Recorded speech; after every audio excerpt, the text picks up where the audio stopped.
Good morning, guys, and happy Friday, wherever you are in the world today. I'm really excited to welcome our guest today, Josh Thompson from Idaho.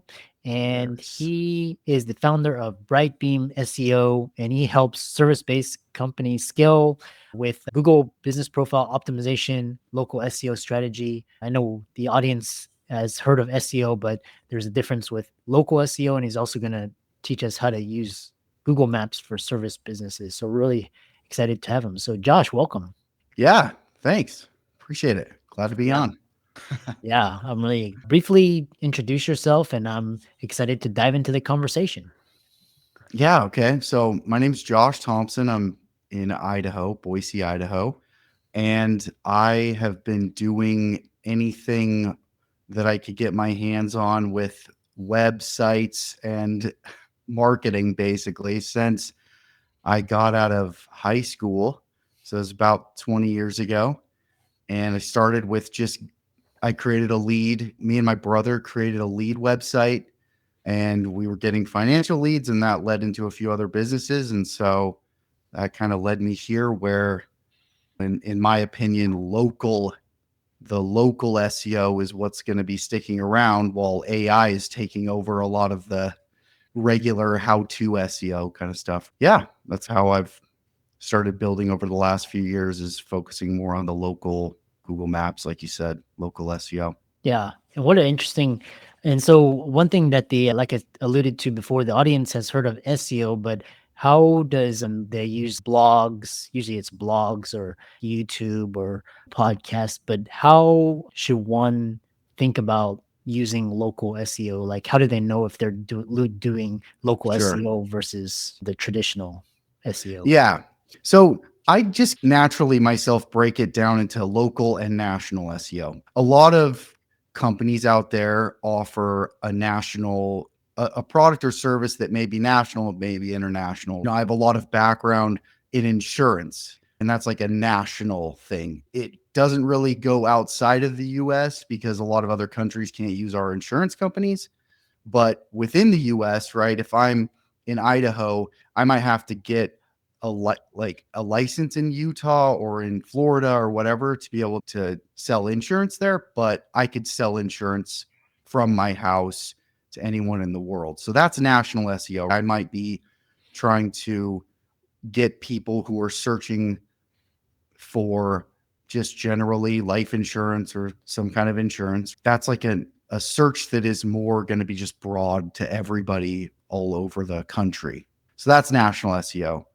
Local SEO is, hey, I need a plumber or a dentist. I'm not going to travel out of my state to get that. So it's going to be more focused on your local area and on customers who are going to, you'll either be going to them, right, or they'll be coming to your business, but it's going to be in that local ecosystem. Yeah, interesting. And how does one get started with doing local SEO? I know you work with clients, but how does one Sure. get started? Yeah. And are you talking about from my perspective or like from a like a business wants to start in their local area? Is that kind of the question? Yeah, like a doctor, dentist office, Sure. lawyer, and they want to start using local Yeah. SEO to get leads. Yeah.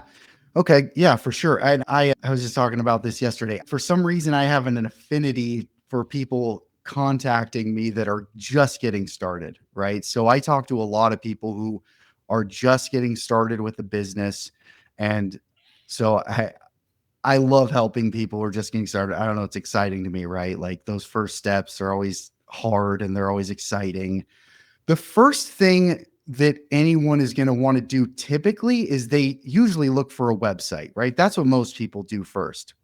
But I think what a lot of people miss is that more important than a website with your local SEO is going to be the Google business profile, right? That Google map pin, right? There's two types of businesses you can have on Google Maps. One's a service area where you don't have a location that actually shows up. And then one is a physical location where you're going to actually show up on the map with a location. So, a doctor or a dentist, those typically aren't somebody's coming to you, right? So you're going to already have an office and a location. So what you'll do in that situation is you'll need to make sure you have signage up, and then you'll go and tell Google that you have a location, and they'll have you prove it. In There's a few different ways you can do that. And then once they've approved that, you're going to show up on the map now, right? So if you're just a family practice doctor, right, and somebody searches for family practice, now you'll show up somewhere on there depending on where your location is and the person searching and where they are. And now local SEO is the process of, okay, now how do we get you to show up higher and higher in those results when somebody is looking for a family practitioner, so that you can eventually be one of the top three, if not the number one person that shows up, and actually get the business, right? That's the ultimate goal, right? Yeah. That's local SEO, and that's getting started Yeah. generally. Interesting. So one question I have for you is you Google profile, Google business, and then what's the number one mistake home businesses make when trying to rank on Google Maps? Yeah. And I think the number one mistake is that a lot of businesses either don't have the time or just generally ignore their Google Map profile, right? So they're not actually doing anything with it. Maybe they haven't even claimed it. So on the reverse side, if I'm just a patron at a business, I can just tell Google, hey, there's a business here, right? And Google still wants to put that business up. But if you don't go in and claim it, then you can't respond to reviews and make posts and do all the things that are in the profile, right? So I would say, what I like to say is, just by getting active and trying to get reviews, responding to reviews, putting up posts, just by being active in your Google business profile, you're going to be doing more than 95% of your customers, right? Or not your customers, your competition. Sorry. Because most people aren't doing anything. That's the biggest mistake you can make, is just ignoring it, right? And that's what I see a lot. So there's a lot of benefit from just getting involved. You can be getting customers by just staying involved in your Google business profile and getting reviews and doing those things. You'll start to see benefits. Now, how quickly will just more depend on the competition in your area and in your niche. Everything is relative, right? But I think that's a good first step for most people, is to just get involved. Interesting. And the other question is, how long does it take to start seeing results? Because you've helped take companies 10 calls a month to over 200. How long does that type of growth take? What are the core steps? Yeah. Yeah. And I wish I had a really solid answer. I think, once again, the answer is always going to be relative. So if I'm, yeah, and I'll give you two kind of customers that I'm helping right now. Okay.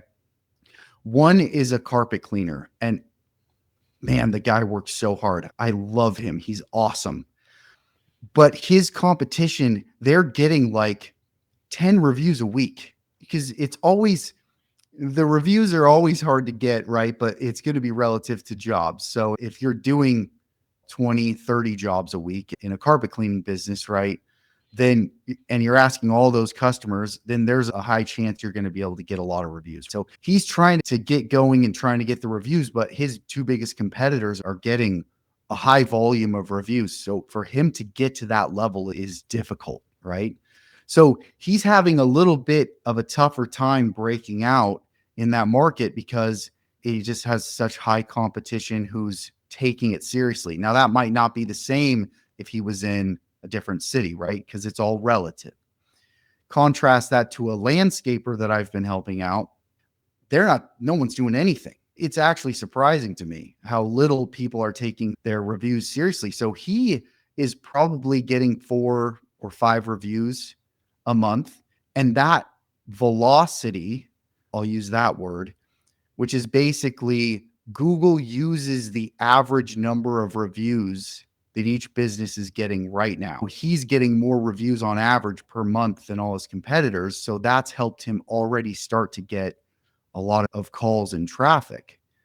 If you want a real answer for yourself, and if you're the business owner, then the best thing to do is go look at the top 3 people in your area doing what you do and see what they're doing. And that gives you a pretty good baseline of what you have to do if you want to either match them, or if you want to start beating them, you got to start doing more than they're doing, right?